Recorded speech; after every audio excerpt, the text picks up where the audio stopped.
Hello everyone, welcome to Urbanscape Bangalore. After a long hiatus, I'm back with a succulent video. In this episode, instead of just witnessing an arrangement being set up, I will take you through the design aspects that you could take note of while making your own succulent arrangements.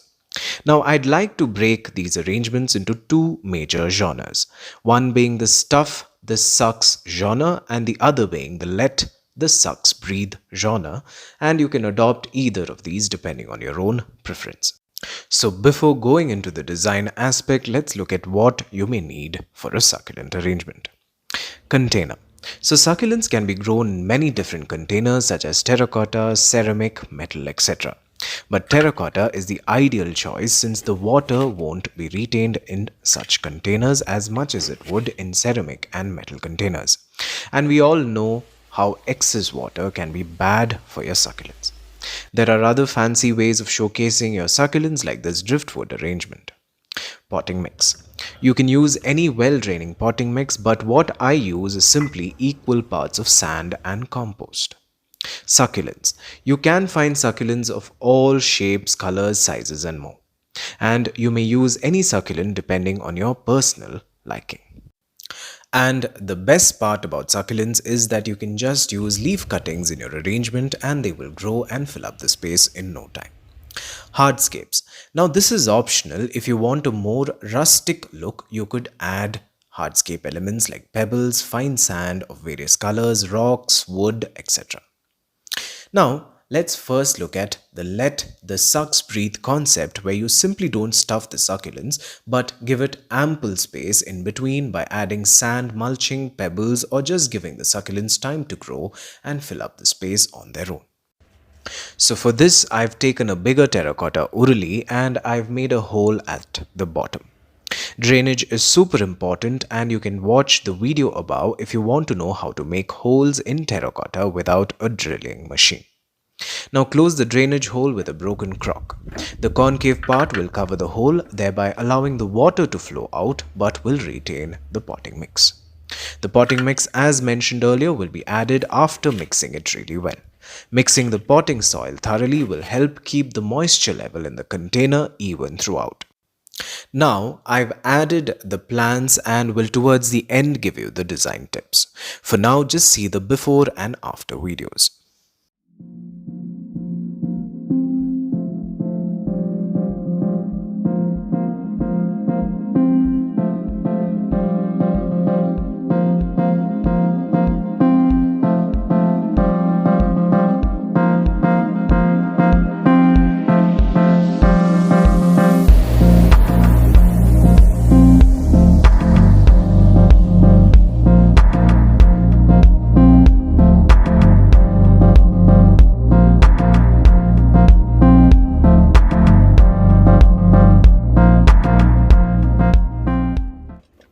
After this, we move on to the stuff the sucks design concept where you literally don't allow the sucks any breathing space, and succulents are plants that are used to living in cramped places in their natural environment. So don't worry, you're doing no harm.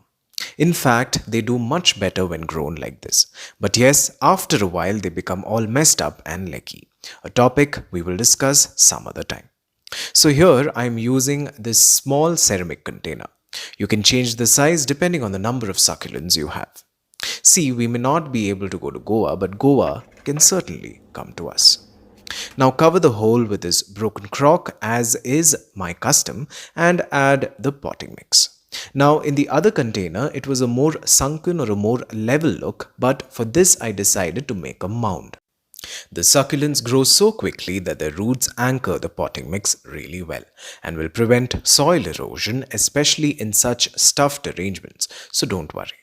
You can also pre-moisten the potting mix like this, and here I am using rainwater due to the non-stop rains we've been experiencing for the past few days.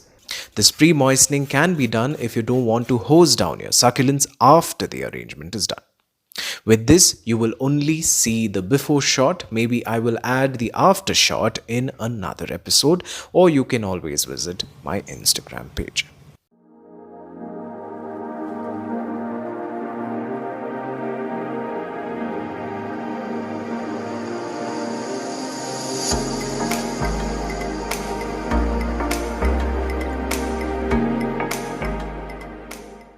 Now let's get into the design tips.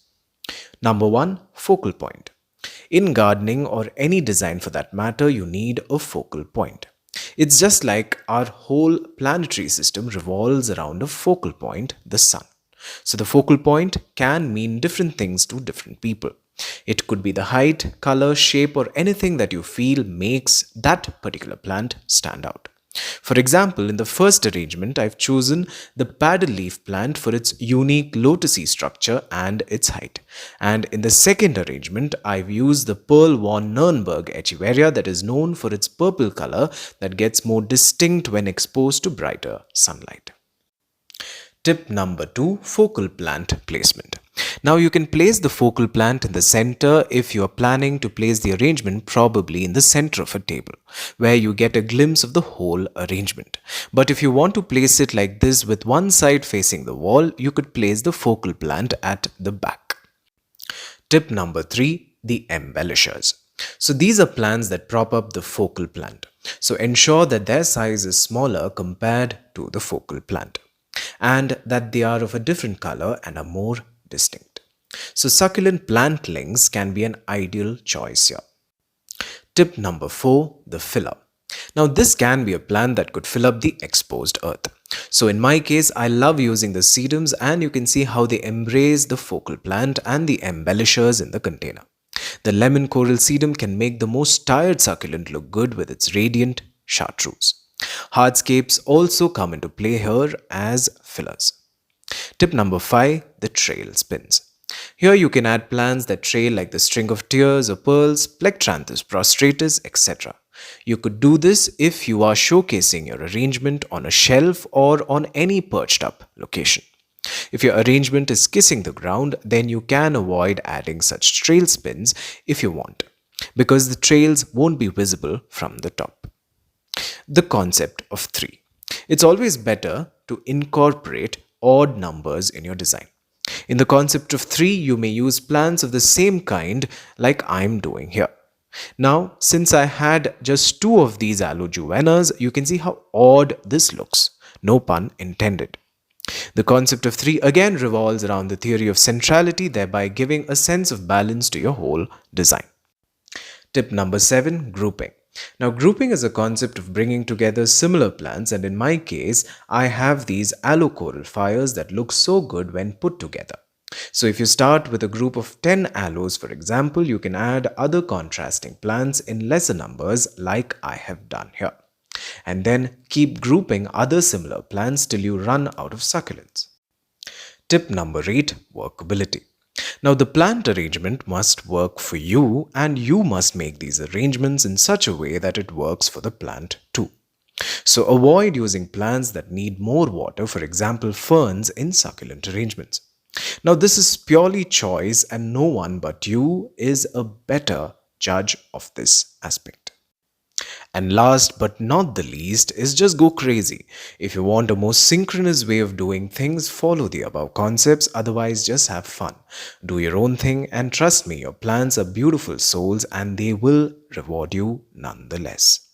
So with this, I've covered the design bit of succulent arrangements, and I hope I've done justice to it. With this, we've come to the end of yet another episode of Urbanscape Bangalore, and I really hope you've enjoyed this particular program. Additionally, you can follow me on Instagram and Facebook. The links are given below. So as I always believe, to grow slow is to grow well. Thank you for watching, and until we meet again, a very warm goodbye.